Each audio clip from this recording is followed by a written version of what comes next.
یو دقیقه کې تاسو کولای شئ خپل ژوند له لاسه ورکړئ. هغه څنګه؟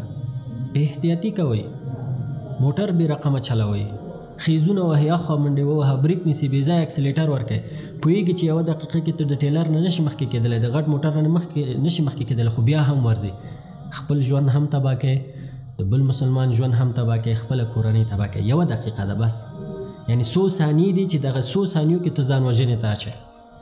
مکمل ښه پوهېږي چې سرعت نشي کنټرولولی، سړک یخ دی، هر څه چې دی، بې احتیاطي کوي، مستي ده، ملګري دي، شوق یې راځي. بس یوه دقیقه ده، فکر وکړه چې موټر ته م اکسلیټر ورکړو، بل چاته زیان رسوئ او خپل ژوند هم له لاسه ورکوئ.